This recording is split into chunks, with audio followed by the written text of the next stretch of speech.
Bismillahirrahmanirrahim. Assalamualaikum warahmatullahi wabarakatuh. Alhamdulillahirabbil alamin wassalatu wassalamu ala asyrafil anbiya'i wal mursalin wa ala alihi wa sahbihi ajmain. Allahumma shalli ala sayyidina Muhammad wa ala ali sayyidina Muhammad, amma ba'du. Apa kabar adik-adik semua, mahasiswa-mahasiswi semester 6 Prodi PAI Fakultas Tarbiyah UIN Mataram? Semoga kalian dalam keadaan sehat walafiat, dilindungi oleh Allah Subhanahu wa taala, senantiasa di dalam kondisi fit ya, sehingga kita terjaga dari segala macam penyakit. Nah, dengan begitu kita akan tetap semangat di dalam mengikuti perkuliahan. Dan bagi adik-adik yang mungkin dalam kondisi kurang sehat hari ini, semoga kalian senantiasa diberikan kesembuhan, lebih sehat lagi dari sebelumnya. Adik-adik mahasiswa, saya bersyukur sekali pada kesempatan hari ini bisa berjumpa adik-adik melalui daring saat ini ya, yang kita dipertemukan dengan satu mata kuliah, yaitu desain pembelajaran. Baik, untuk barokahnya pertemuan kita kali ini, kita buka dengan sama-sama membaca basmalah. Bismillahirrahmanirrahim.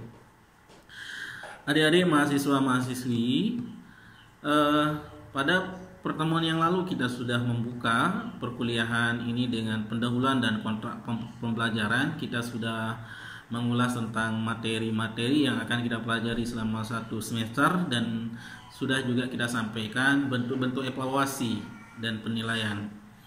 Nah, saat ini kita sudah mulai pada materi tentunya ya, yaitu materi desain pembelajaran. Setelah itu baru psikologi desain pembelajaran. Perlu saya mengingat kembali, mereview apa yang pernah saya sampaikan sebelumnya, bahwa sebelum presentasi saya akan memberikan pendahuluan perkuliahan terlebih dahulu sebagai pemantik daripada pelaksanaan perkuliahan.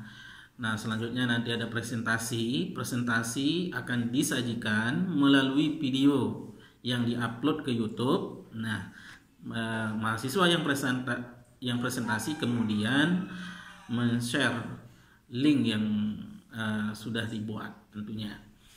Nah, dari sajian itu nanti mahasiswa-mahasiswi tentunya membaca, mendengarkan, melihat, dan menganalisa dari materi yang disampaikan. Tentu presentasi yang dimaksud itu harus memiliki makalah yang disesuaikan dengan RPS yang ada. Jadi sehingga tetap guidance kita adalah RPS yang sudah kita didiskusikan pada pertemuan awal. Nah, setelah mahasiswa presentasi dan membaca makalah, baru kita buka sesi diskusi. Nah, sesi diskusi tentunya dipandu langsung oleh yang memberikan makalah. Nah, setelah selesai sesi diskusi, barulah nanti ditutup dan dikembalikan kepada dosen untuk menyimpulkan dan menutup daripada perkuliahan. Nah, jadi yang pertama pendahuluan dari dosen, yang kedua presentasi, yang ketiga diskusi, yang keempat kesimpulan dan penutup. Nah, setidaknya ada 4 tahapan proses perkuliahan kita melalui daring ini. Dan perlu saya ingatkan kembali bahwa untuk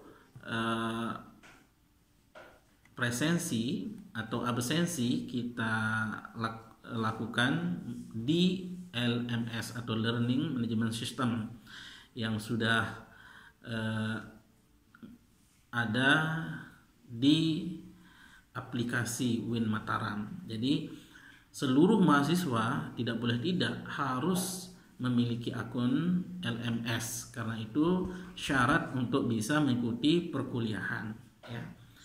Jadi semua kegiatan perkuliahan kita ini akan direkam di LMS ini ya. Jadi walaupun ada WA, namun WA ini tidak bisa dijadikan sebagai alat untuk kehadiran kita dalam perkuliahan, tapi sebagai alat bantu saja. Adapun absensi, interaksi, dan tugas sebagainya ada di LMS. Seperti itu. Baik adik-adik, sebelum kita memberikan kesempatan kepada pemakalah untuk mempresentasi berkenaan tentang materi hari ini, yaitu psikologi desain pembelajaran. Perlu saya memperkuat kembali apa itu desain pembelajaran. Jadi yang namanya desain adalah proses untuk menentukan kondisi belajar. Jadi seperti apa proses pembelajaran kita itu nanti, itulah yang namanya desain. Ya. Desain ini kata lainnya adalah perencanaan, ya. Jadi suatu pembelajaran yang tidak didesain atau tidak direncanakan secara sistematis, maka tidak dapat memperoleh hasil yang maksimal, ya. Jadi bagaimana nanti proses pembelajaran kita itu bisa berlangsung dengan baik, itu harus ada perencanaan. Karena pembelajaran itu dimulai dari perencanaan, kemudian ada proses, kemudian ada evaluasi dan penilaian. Nggak bisa kita langsung masuk dalam kelas. Seorang guru ataupun dosen, walaupun dia memiliki kapasitas keilmuan yang mumpuni, tidak cukup dia hanya berbekal itu tanpa ada perencanaan yang matang. Namun seringkali terkadang guru ataupun dosen karena kesibukan dan ada kerja sampingan yang lain, akhirnya mengabaikan tentang perencanaan pembelajaran. Akhirnya implikasi daripada sikap seperti ini adalah ketika mereka itu masuk di dalam kelas, senantiasa dia akan ngawur, ya. Jadi tidak punya arah yang jelas. Karena dalam pembelajaran itu ada kompetensi yang harus diurai, yang harus dijelaskan untuk bisa mencapai tujuan. Nah, tentu itu bisa tercapai dengan memiliki perencanaan, karena dalam perencanaan itu nanti ada yang tertulis. Misalnya ada namanya RPP, ada namanya silabus, ada namanya kontrak perkuliahan, dan sumber-sumber materi yang harus menjadi referensi di dalam perkuliahan.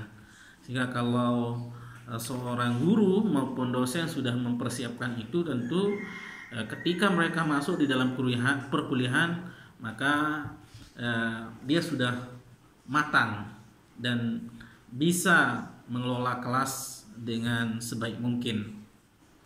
Nah, dengan perencanaan itu maka kita akan bisa mengukur efektivitas pembelajaran. Kita bisa mengukur waktu pendahuluan berapa durasinya, kemudian kegiatan inti berapa durasinya, kemudian kegiatan penutup berapa durasinya, sehingga semuanya itu desain, direncanakan dengan bagus. Nah, jadi setelah direncanakan dengan bagus, tinggal mengeksekusi atau mengimplementasikan perencanaan itu.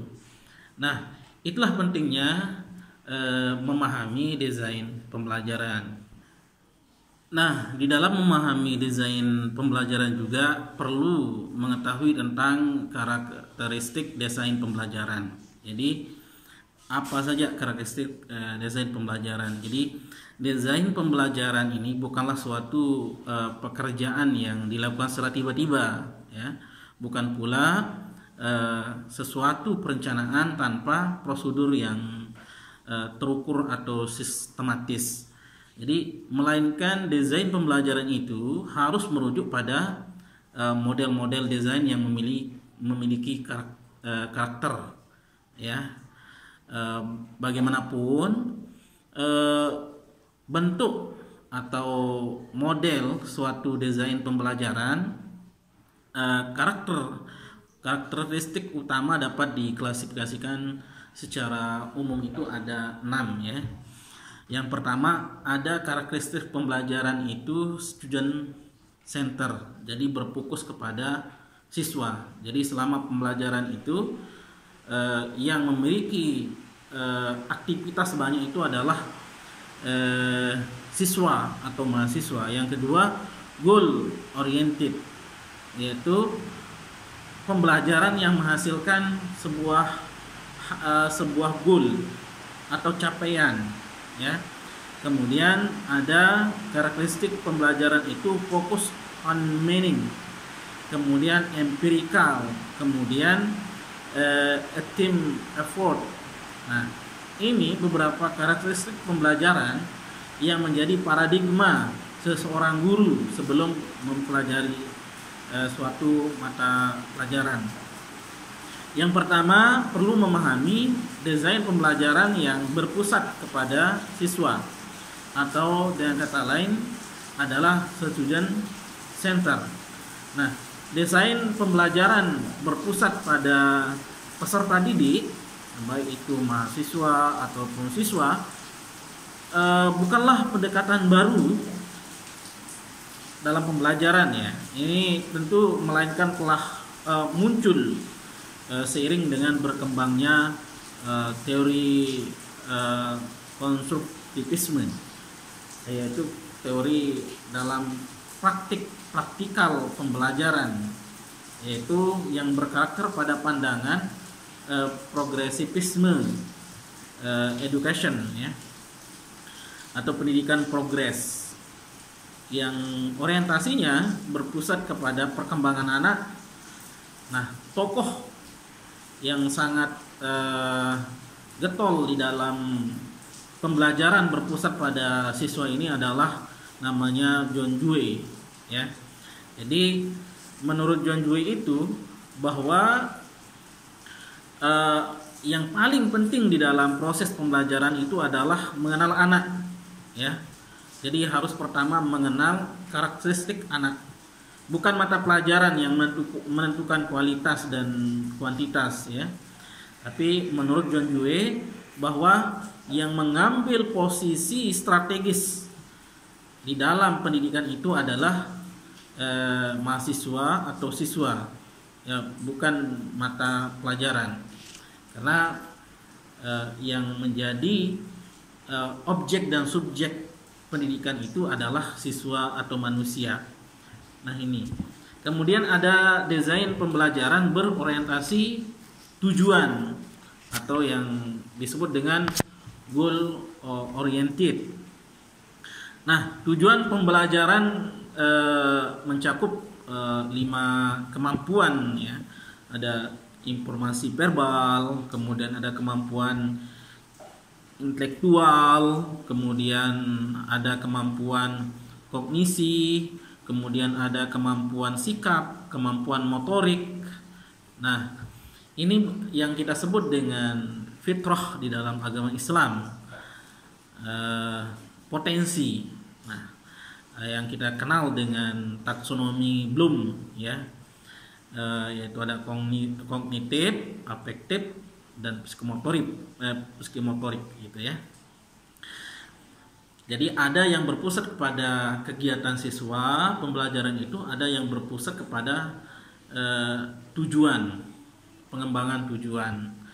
Ada juga pembelajaran itu berpusat kepada pengembangan atau perbaikan kinerja peserta didik. Ada juga desain pembelajaran itu mengarahkan kepada hasil yang dapat diukur menurut cara yang valid dan dapat dipercaya dengan menggunakan aplikasi yang biasa kita sebut dalam kurikulum 2013 itu adalah penilaian berbasis otentik, yaitu dengan aplikasi-aplikasi dengan instrumen yang sangat detail. Kemudian ada desain pembelajaran bersifat empiris atau bersifat alamiah atau praktikal, ya. Kemudian ada desain pembelajaran upaya tim, yaitu kolaboratif. Nah, itulah tadi karakteristik dalam pembelajaran. Nah, tinggal kita pilih untuk misalnya mempelajari PAI pada akidah akhlak atau SKI, berbeda mata pelajaran, tentu akan beda cara mendesain, ya. Misalnya fikih lebih banyak praktik, tidak bisa menggunakan teori SKI dalam pembelajaran. Nah, inilah pentingnya memahami model-model pembelajaran itu nantinya. Pendekatan apa, strategi apa, kemudian metode apa untuk menyelesaikan sebuah materi itu sehingga tercapai baik tujuannya, baik perkembangan kompetensi siswanya itu, ataupun baik dari perkembangan kelompoknya dan seterusnya. Nah, inilah yang harus diperhatikan dalam pembelajaran.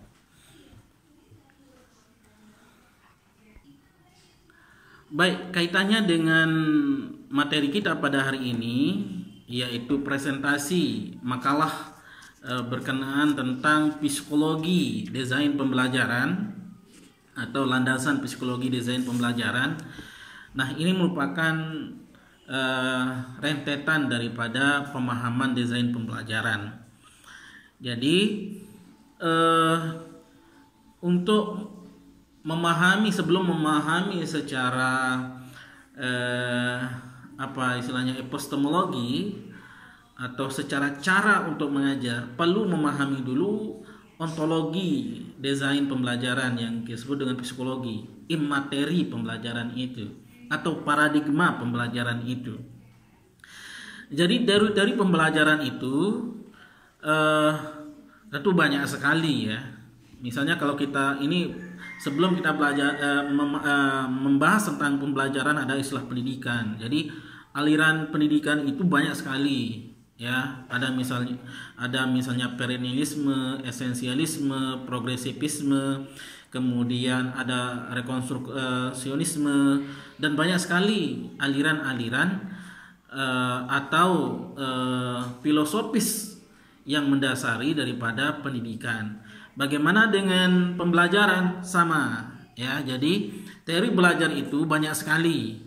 Misalnya yang sangat familiar dan digunakan tentu di Indonesia dengan filosofis Pancasila yang mengambil yang bagus, yaitu memilih aliran-aliran yang sesuai dengan karakteristik Indonesia, budaya Indonesia, dan keagamaan Indonesia atau eklektik inkorporatif.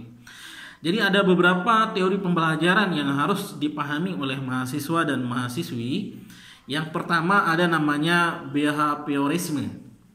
Yang kedua ada namanya teori pendidikan, yaitu pemrosesan informasi. Kemudian ada teori pembelajaran, skema dan muatan kognitif.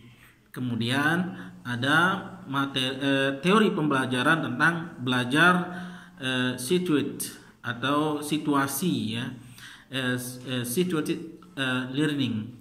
Kemudian ada teori pembelajaran yaitu konstruksionisme.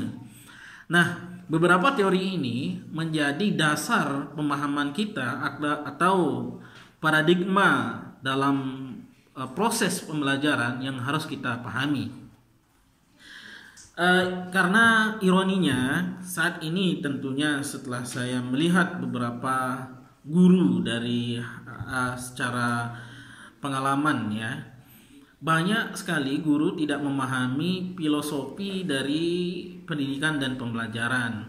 Terkadang memang mereka hanya memahami memahami aturan-aturan, regulasi-regulasi, tapi tidak memahami dasar lahirnya regulasi.